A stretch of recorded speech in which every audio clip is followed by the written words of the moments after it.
Yastık taşın fevri yarım incitma.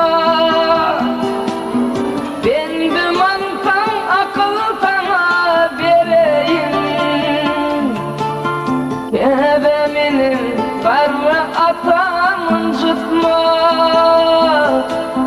Kebeminin karı atam incitma. Bir bolur yiğidin vefalı dostu.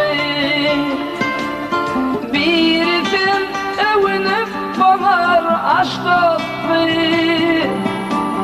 Tecibin başına vefalı dostu. Yine eyke bilin dostum incitma. Yine eyke bilin dostum incitma.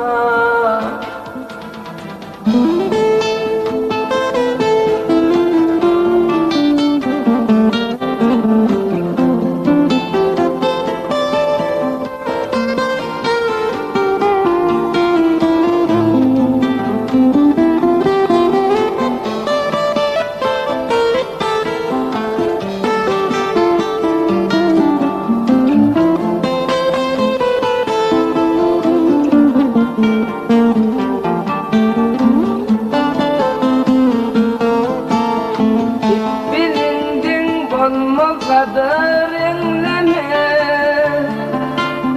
Cebil yediye yetti hayır gözleme. Kerime boyutanı bulayı görleme. Nirde bolsan dost yarını incitma. Nirde bolsan dost yarını incitma. Şimdi ağlar aydar akıl sezini.